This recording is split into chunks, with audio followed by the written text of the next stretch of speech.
پھر طائف میں لات اور اس کے بعد وادی نخلا میں عزا نامی بت وجود میں آیا۔ یہ تینوں عرب کے بڑے بت تھے۔ اس کے بعد حجاز کے ہر خطے میں بت پرستی اور شرک نے اپنے قدم جما لیے۔ آپ سب نے تاریخ اسلام میں نبی کریم صلی اللہ علیہ وآلہ وسلم کی آمد سے پہلے کے 3 مشہور بتوں کا ذکر ضرور سنا ہوگا، لات، منات اور عزا۔ ان بتوں کے بارے میں سرسری طور پر تو آپ پڑھ چکے ہیں، لیکن آج میں آپ کو ان کی تفصیل سے آگاہ کرنا چاہتی ہوں، جو کہ تاریخ کی کتابوں میں موجود ہے، لیکن اس کی مکمل تفصیل سے بہت کم لوگ واقف ہیں۔ عرب کے لوگ گمراہ ضرور تھے، لیکن بہت ذہین اور سمجھدار تھے۔ تمام تر وحشیانہ خون ریزی کی فطرت کے باوجود وہ نہایت زبردست عقل اور فہم اور منطقی سوچ رکھتے تھے۔ اب سوال یہ ہے کہ ایسے سمجھدار لوگ بت پرستی کی طرف کیسے مائل ہوئے؟ یہ ذرا سوچنے والی بات ہے۔ جب میں نے تاریخ کے اس سچ کو کھنگالنے کی کوشش کی تو کئی چیزیں میرے سامنے آئیں۔ جیسا کہ آپ جانتے ہیں کہ لات، منات اور عزا یہ تینوں بت خانہ کعبہ میں رکھے گئے تھے، جنہیں فتح مکہ کے وقت نبی کریم صلی اللہ علیہ وآلہ وسلم نے توڑ کر خانہ کعبہ سے باہر پھینک دیا تھا۔ یہ تینوں بت دوسرے بتوں کے ساتھ خانہ کعبہ میں موجود تھے، لیکن اب میں آپ کو تاریخ کی ایک نئی بات بتاتی ہوں جس پر اکثر مسلمان غور کرنے کی بجائے آگے نکل جاتے ہیں۔ یہ بت جو خانہ کعبہ میں نصب کیے گئے تھے، انہیں آپ علامتی یا ڈمی بت کہہ سکتے ہیں۔ اصل بت وہ تھے جن کے لیے باقاعدہ عبادت گاہیں اور مندر بنائے گئے تھے، اور ان مندروں میں ہی ان کی اصل عبادت کی جاتی۔ یہ مندر عرب کے مختلف علاقوں میں موجود تھے، اور ان بستیوں میں بسنے والے لوگ ان مندروں میں آ کر ان بتوں کی عبادت کرتے، ان پر چڑھاوے چڑھاتے، یہاں تک کہ ان کے سامنے جانوروں کی قربانی کی منتیں مانی جاتی اور ان کے لیے باقاعدہ قربان گاہیں بنی ہوتی جہاں جانوروں کو لا کر ذبح کیا جاتا۔ حیرت کی بات یہ تھی کہ ان بتوں کو ماننے والوں کی تعداد میں مسلسل اضافہ ہوتا جا رہا تھا۔ سب سے زیادہ حیران کن بات یہ تھی کہ اس قدر ذہین عرب اب ان بیجا بتوں کی عبادت پر کیسے لگ گئے تھے؟ ان بتوں میں ایسا کیا تھا کہ انہیں پوجنے والوں کی تعداد میں کمی کی بجائے اضافہ ہوتا جا رہا تھا؟ بتوں کو پوجنے والوں کی تعداد میں مسلسل اضافہ ہونا، یہ سوال یہ تھا کہ آخر وہ ان بتوں میں عربوں کو کیا دکھاتے تھے کہ وہ ان کی عبادت پر مجبور ہو جاتے تھے؟ لات، منات اور عزا یہ تینوں دیویاں تھیں۔ ان کے بارے میں عربوں میں یہ مشہور تھا کہ یہ اللہ کی بیٹیاں ہیں۔ نعوذ باللہ، استغفر اللہ۔ عربوں کے درمیان یہ عقیدہ بہت عام تھا، اسی لیے ان دیویوں کو اللہ کی بیٹیاں قرار دے کر ان کی عبادت کی جاتی تھی۔ یہ تینوں زنانہ بت پورے عرب میں سب سے زیادہ مشہور اور پوجے جانے والے بت تھے۔ ان بتوں کے ساتھ 3 شیطانی چڑیلیں بھی منسلک تھیں۔ لفظ چڑیل یہاں صرف سمجھانے کے لیے استعمال کیا گیا ہے، دراصل یہ تینوں مونس اجسام تھے، یعنی خواتین کی شکل میں ظاہر ہونے والی جناتی مخلوق۔ وہ بتوں کے اندر جا کر بیٹھ جاتی اور جب کوئی ان کے سامنے سجدہ کرتا یا منت مانتا تو وہ ان سے ہم کلام ہو جاتی۔ یہ شیاطین جب ان افراد کو ان کے ذاتی مسائل بتاتی جن کا علم صرف خود ان لوگوں کو ہوتا تو وہ حیرت میں پڑ جاتے کہ واقعی یہ بت نعوذ باللہ اللہ کی بیٹیاں ہی ہوں گی۔ ان بتوں کی خدمت کے لیے مندروں میں پجاری مقرر کیے جاتے جو ان کی عبادت کے مخصوص طریقے لوگوں کو سکھاتے اور ان سے مال سمیٹتے۔ اس طرح گمراہی کا یہ نظام پورے زور و شور سے چلتا رہا۔ لات، منات اور عزا، ان میں سب سے زیادہ اہمیت عزا کو حاصل تھی۔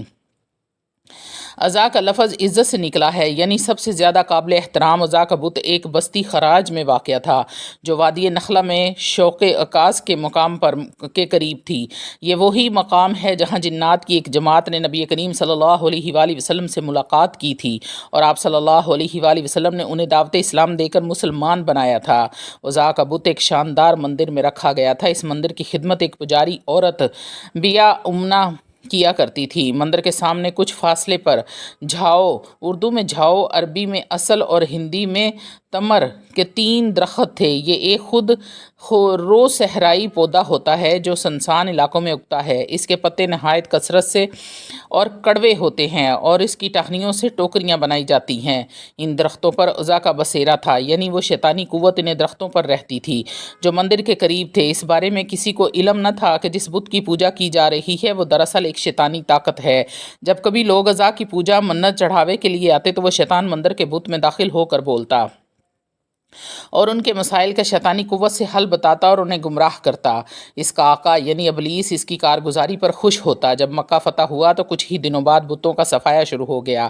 خانہ کعبہ میں رکھے ہوئے تمام بت توڑ دیے گئے اور حقیقی رب کا نور چمکنے لگا۔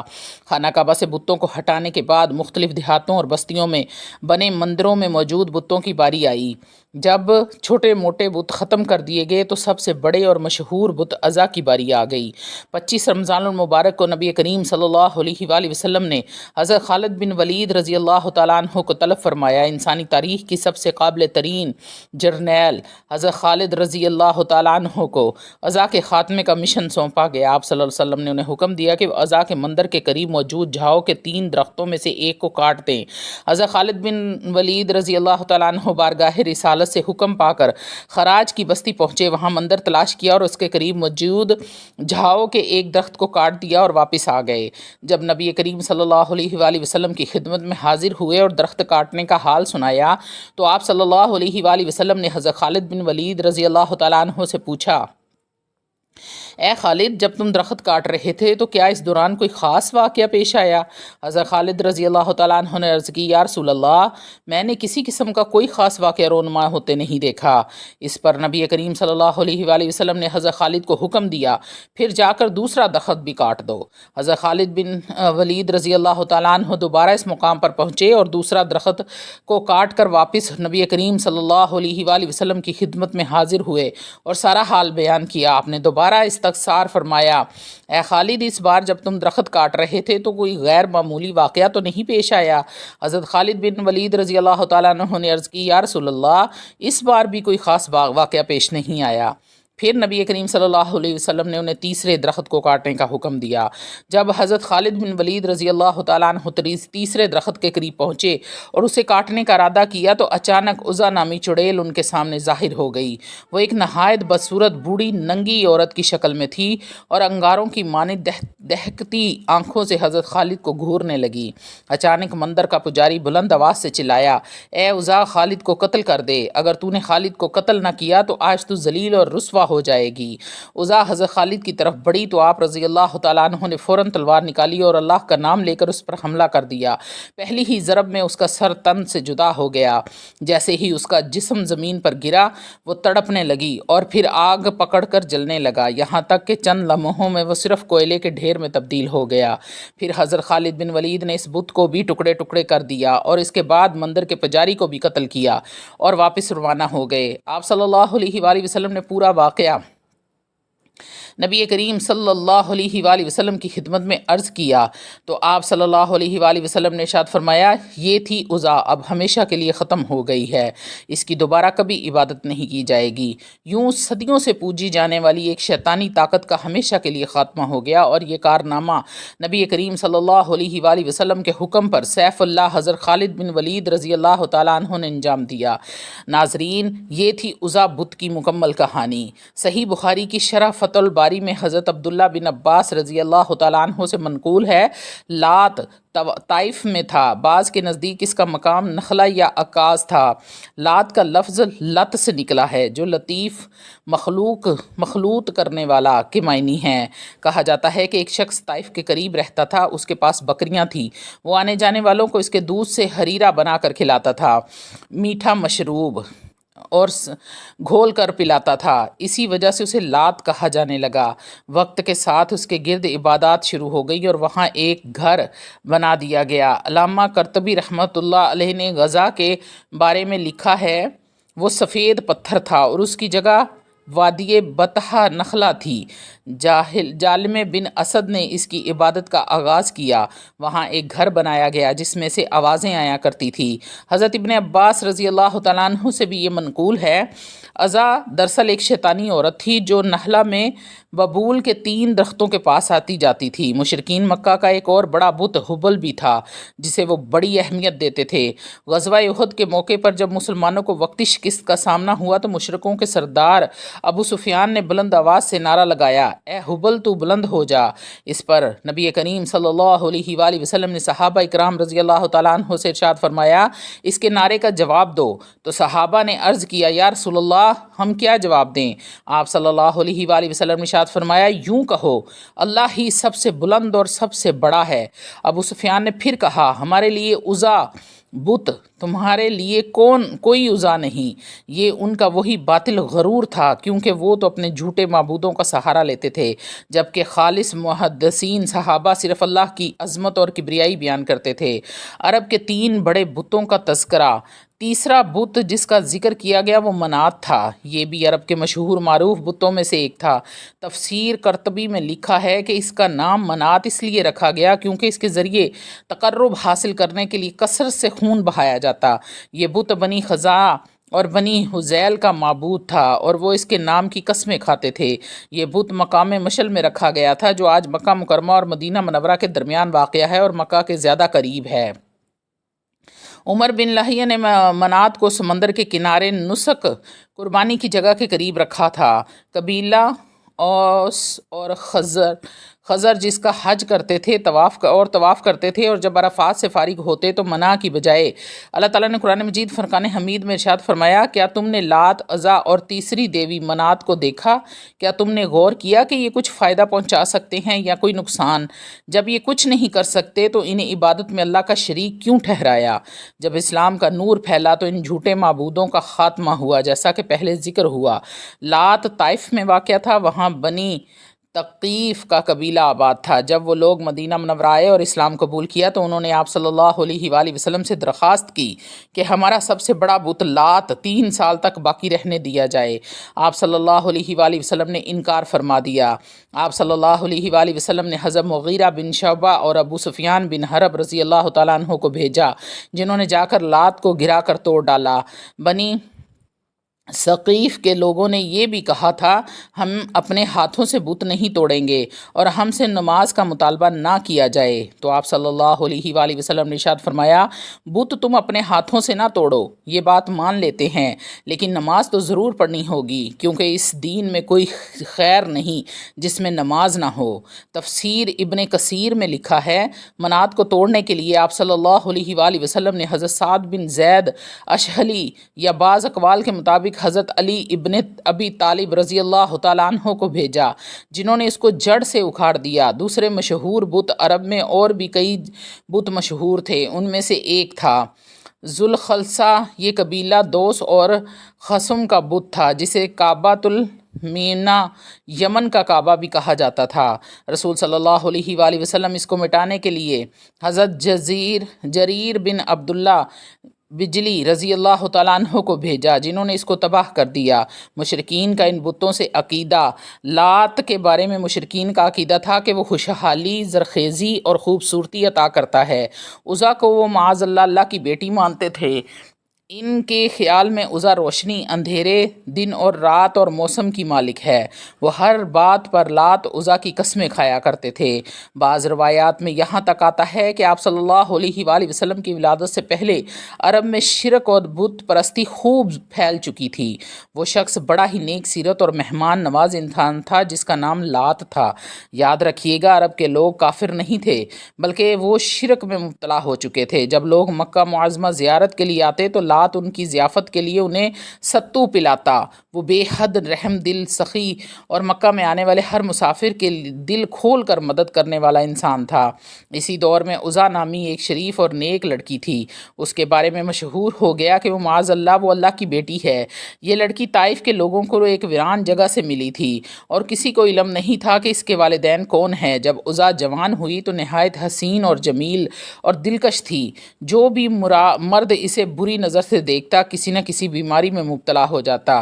لات اور عزا کی شہرت پورے عرب میں پھیل گئی، چنانچہ مکہ اور طائف کے سرداروں نے فیصلہ کیا کیوں نہ ان دونوں کی شادی کرا دی جائے۔ چنانچہ ایسا ہی کیا گیا اور لات اور عزا کا نکاح ہو گیا۔ لیکن جب وہ دونوں شادی کی پہلی رات اپنے کمرے میں گئے تو ایسے غائب ہوئے کہ آج تک ان کا کچھ پتہ نہ چل سکا کہ وہ کہاں گئے۔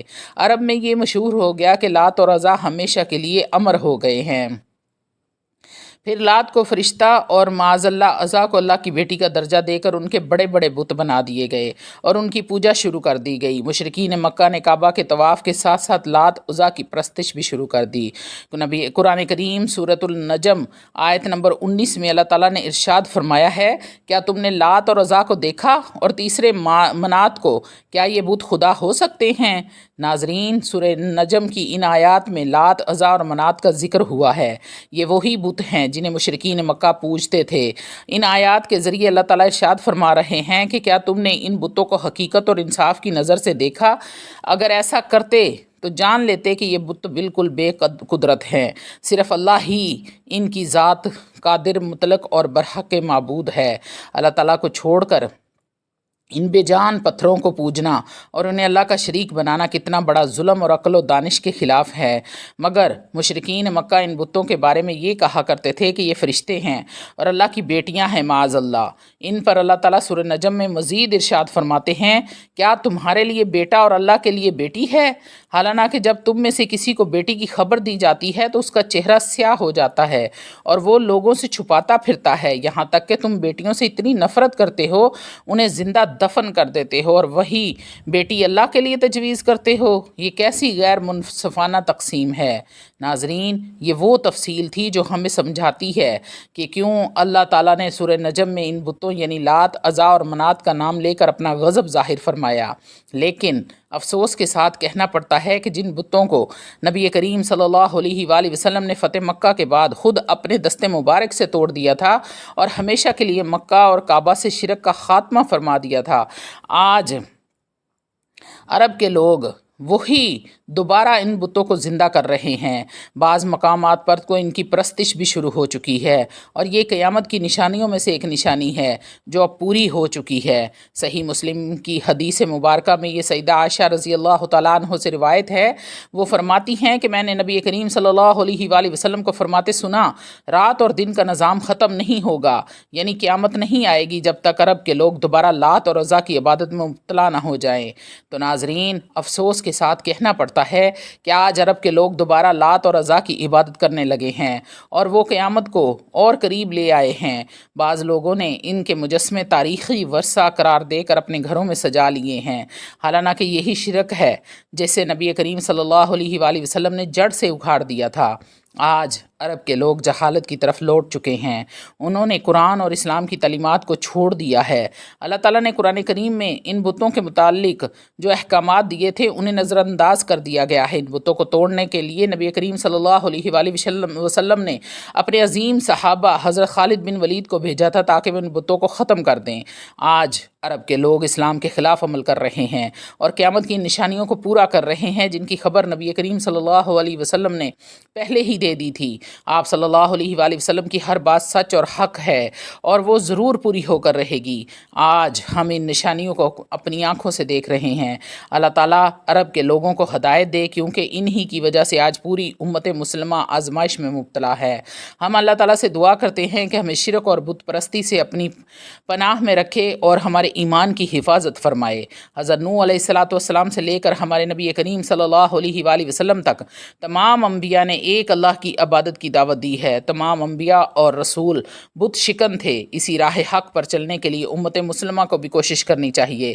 اسی مقدس جدوجہد میں سب سے زیادہ حصہ اسی سرزمین کے لوگوں کا ہے جہاں نبی کریم صلی اللہ علیہ وآلہ وسلم نے اپنی زندگی گزار دی۔ آپ صلی اللہ علیہ وآلہ وسلم کے بعد بھی یہ سلسلہ رکا نہیں۔ مسلمان ہمیشہ بت شکن رہے۔ تاریخ اسلام واقعات سے بھری ہوئی ہے۔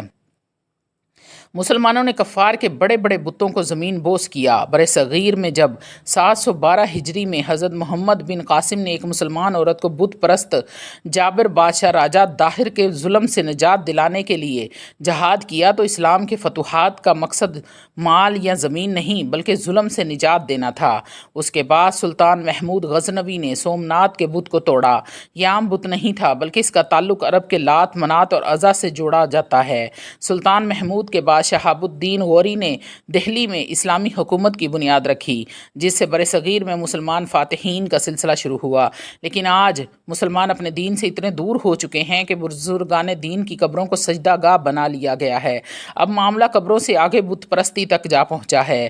آج بڑی بڑی شخصیات کے مجسمات بنائے جا رہے ہیں، اگرچہ ابھی ان کی عبادت نہیں کی جا رہی لیکن دلیلی دی جاتی ہے کہ ان کو دیکھ کر ہم نیک کام کرنے کے لیے ترغیب حاصل کرتے ہیں۔ لیکن ممکن ہے کہ آنے والی نسلیں ان کی عبادت بھی شروع کر دیں، مگر جہاں بت پرستی ہوتی ہے وہاں بت شکن بھی پیدا ہوتے ہیں۔ طویل عرصہ ہندو سکھوں کے ساتھ رہنے کی وجہ سے ہم ان کی فرسودہ روایات، ثقافت اور رسومات کو ترک نہ کر سکے۔ آج کچھ گمراہ مسلمان سندھ میں اور خود ساختہ دانشور محمد بن قاسم جیسے بت شکن کو دہشت گرد کہتے ہیں اور ظالم عیاش کافر راجہ داہر کو ہیرو بنا کر پیش کرتے ہیں۔ اسی طرح لاہور کے شاہی قلعے میں رنجیت سنگھ کا مجسمہ نصب ہے جس نے مسلمانوں پر ظلم کیے۔ ایک بت شکن نے اسے توڑ دیا تھا تو قانون فوراً حرکت میں آ گیا۔ حکومت وقت نے کہا تھا کہ مجسمہ دوبارہ بنایا جائے گا اور مجرم کو سزا دی جائے گی۔ ریاست مدینہ کا نعرہ لگانے والوں سے یہ پوچھنا بنتا ہے کہ کون سی ریاست مدینہ جہاں کافروں کے بت بنائے جا رہے ہیں؟ افسوس کہ ہم بت شکن سے بت پرست بن چکے ہیں۔ اللہ تعالی ہمیں اسلام کو سمجھنے اور اس پر عمل کرنے کی توفیق عطا فرمائے۔ پیارے ناظرین، ویڈیو کے آخر میں ایک مشترکہ دعا پیش کی جا رہی ہے۔ جو بھی اس دعا میں شامل ہوگا میرا ایمان ہے کہ اللہ تعالی اس کی تمام جائز حاجات کو پورا فرما دے گا۔ بسم اللہ الرحمن الرحیم۔ اللہم صلی علی سیدنا و مولانا محمد وعلی آل محمد کما صلیت علی ابراہیم وعلی آل ابراہیم انکا حمید مجید۔ اللہم بارک علی محمد وعلی آل محمد کما بارکت علی ابراہیم وعلی آل ابراہیم انکا حمید مجید۔ اللہ تعالی ہمیں نیک ہدایت، ایمان، عمل اور صالحہ توفیق عطا فرمائے۔ یا اللہ، تو نے ہمیں اپنے محبوب نبی کریم صلی اللہ علیہ وآلہ وسلم کا محبوب مصطفیٰ کا امتی بنایا ہے۔ یا اللہ، ہمیں اپنے پیارے حبیب صلی اللہ علیہ وآلہ وسلم کے صدقے ہماری زندگیاں پرسکون اور آسان فرما دے۔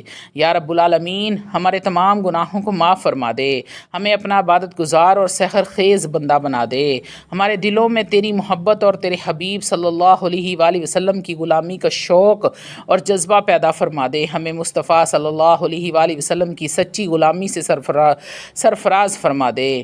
یا اللہ، ہمارے دلوں کی ویران بستی کو اپنی رحمت سے آباد کر دے، ہمیں ہمیشہ اس راستے پر قائم اور دائم رکھنا جو آپ صلی اللہ علیہ وآلہ وسلم نے ہمیں بتایا ہے۔